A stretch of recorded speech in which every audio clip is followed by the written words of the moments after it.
I'm down here at Tynans, and Rob O'Connor has very kindly given me some time to have a look at this beautiful GT here.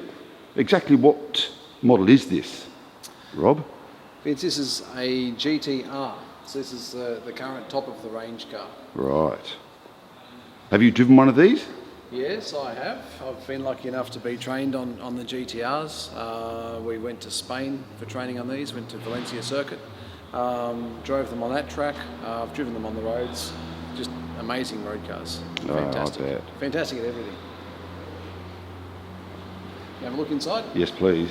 I might even do it up for you as well. All right.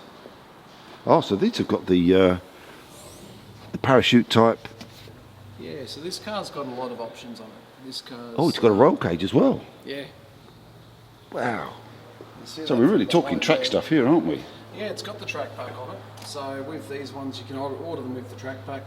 Gives you this roll cage. You can choose to have it in black or the same colour as the body, which we've chosen the Green Hill Magno. It just looks a lot better, I reckon, through the rear glass to have that green cage. The harnesses are in there more as a demonstration thing, not legal for road use, but I see. They do look amazing. This car, what else have we got in this one? This has got the fixed wing on the boot, hasn't it? Yeah. So it's a GTR feature. So it's a fixed wing. You can adjust the angle as well.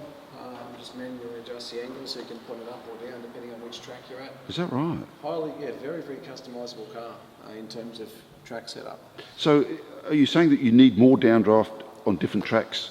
Yeah. So you can adjust it? Yeah. So depending on which track you're at, and I'm no expert at setting up a car, but I would say if you're going a track that's got a lot of sort of faster corners, you might want to have a bit more downforce. Right. I'll show you the bottom of the car as well. We've got, pop the bonnet up. It's on this side, as you probably know. Oh yes. A little bit of a... Yeah. Even my SL's got the catch on that side. Yeah. So what have we got under the bonnet? All right. So we've got the 4 litre bi-turbo. 4 litre bi-turbo. Yeah, okay. Who made this one? So they're pushing out 430 kilowatts and doing it very, very easily. So you can see inside the V, so at the top of the engine, where I guess in the past, in the distant past, you probably had a carby and an air cleaner up there and the exhaust down the bottom. So what you've got now is your exhaust exiting out the top, turbos right up the top there, and then a very, very short tract from the turbos into the intakes, which are now down the bottom. So it's all turned on its head a little bit. It's a very long bonnet, isn't it? Yeah. No, it is. It's a huge one. Lots of nice details under there as well. But the engine's set well back? Yeah, I'll show you. I'll just lift up this cover. Thank you. And what we can see, that'd go right on the wall, wouldn't it? Sorry? That'd go right on the wall, yes, please. Bedhead.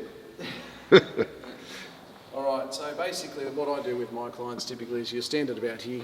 You're at axle level. Oh, okay, I'll go around the outside here. Right. And as you can see, the engine starts well behind where the front axle of the car is. So it's a front engine, it's a front mid-engine car. So the engine's in between the axles. I mean, there's a huge gap, really, from the beginning of the car to where the engine starts. Yeah. So it's all about, with these cars... Weight distribution. Weight distribution, yeah. 100%. Right. So when AMG designed this car, they designed it from the ground up. And really what they did was they said, all right, well, we've got a clean sheet of paper. Let's build it perfectly. So even though the engine's at the front, only 40% of the weight, 47% of the weight is across the front axle. 53% is at the back, because while the engine's here, the gearbox or transaxle is at the back here, which is why we've got this nice big hump in between the rear wheels here. So it's ingenious, really, because it means you've got more weight on the rear wheels. Yep. So 53% at the rear, and you've got a carbon fibre shaft that runs from the engine to the gearbox or to the transaxle. Right. So that's what's transmitting all of that power.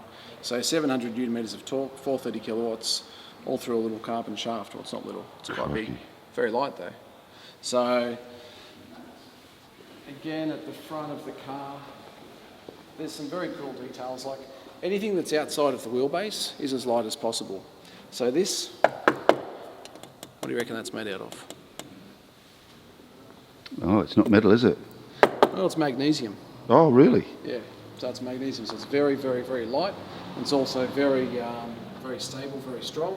So unlike a lot of supercars, you don't get, the headlights are mounted to that. You don't get any flexing in there. You don't get your lights moving around and jumping. Oh, I see, very, right. very firm. But that's light. This is plastic, so that's as light as can be. Mm-hmm. On a GTR, so the front track is a lot wider than it is, say, on a GT or a GTS. Right. You've actually got carbon fibre guards. So that whole thing there is carbon fibre. Right. Just obviously for lightness. We can look at. So most of the weight's in the engine, really? Yeah, well, you've got your chassis underneath there, you've got your engine, got your transaxle, but everything that they've hung off the car is as light as it can be. So that's carbon, that's aluminium, this section up here, actually this is all aluminium, this is steel. So the reason this is steel is when they did all their simulations and they designed the car, they found that if it was aluminium, it would actually leave a lot more material to be as stiff as it is made out of steel, so it's made out of steel. Right, okay. The new Black Series that's coming, that's made out of carbon fibre. Oh. Mm. So they're going to lose even more weight there? Yeah, the Black's going to be a bit lighter again in this car. So with your GTs, I mean, for me they're perfection, but you can even look at little details here. I'm not sure if you can pick that up. See the little rebate there? Oh, yes. That's so when we put the bonnet down over the engine cover that's now sitting over there and waiting to be put into your car, that fits perfectly over the engine builder's. Wow. Yeah, the engine builder's nameplate. Wow. Its attention to detail is excellent, isn't it? See that? Yeah. So what happens at speed is that the front here in front of the radiator is all boxed in. All right, so as the air's coming in through the front of the car, yep, there's really nowhere for it to go apart from through here, which then opens that up. And as you can see, that, I guess, tube yep, pushes air straight over the turbochargers to cool them. Oh, wow. So everywhere you look on a GT, there's air-cooled turbos. Cool, aren't they? Amazing. And that's, so that's, I suppose, a couple of cool little features. Down here, you've got these little flaps here. They open and close based on what the car needs. So if the car needs more air, it'll open those flaps up. If it doesn't need as much air, it'll close those up. So it's not air forced. There's a computer in there saying I've got to open this flap because I need the air. Wow. Yeah, yeah. So they open and close as need be. Lots of radiators and heating cools and things in these cars as well. As you can see down there. Underneath the car, be pretty hard to see this one, I reckon, but underneath the car, there's actually a nice big panel there that drops down by 4 centimetres. So that pops down at the press of a button or in race mode. It actually sucks the front of the car down even harder to the ground, so it's more downforce. So that's something the driver does manually if he feels he needs more downforce? You can do that manually, but if it's in race mode, it's just going to happen anyway. Oh, right, so okay. At speeds, I think it's 120 k's an hour and above. So that's a flap that drops down to give you more air coming in. So that's going to be real close to the ground, though, isn't it? It's a reverse wing effect. So it drops down and sucks the car down to the ground. Wow. Yeah. So it's just more high-speed stability. What about launch mode in these? Launch mode's a lot of fun. I bet. So yeah, launch mode's it's a good thing. Not often done in the showroom. But, no, perhaps not. Yeah, but no, the launch mode's it's quite easy to do on these cars, and you'll be 0 to 100 in 3.6 seconds. So, oddly enough, that's probably it's not that much slower to sort of get to say 160, 180, 200 than it is to 100 because the initial launch being a rear-wheel drive car, it's very, very good, but it's not what it could be. I think as you get more speed up, you get a little bit more power released and just feels like it goes faster and faster. Right. And what about comfort? I mean, you know, we've got fixed seats here. There's no adjustment On these? Seats. Yeah. Oddly enough. Are these almost like Recaro racing seats, aren't they? Recaro They are seats. Recaro. Right. Yeah, Okay. There you buy go. the same seats for your car. Good. You'll see with the track pack, you do get manual fore and aft adjustment. So just Right. like any old car, you pull the lever up, slide the seat into the right position, Forward and back. and away you go. Right. Whoever buys this car will get, I guess, a seat fitting in the workshop. So Yeah. there's brackets that the seat's mounted to. You can adjust the height of the front and the rear of the seat. You can sort of see a bit of that down there.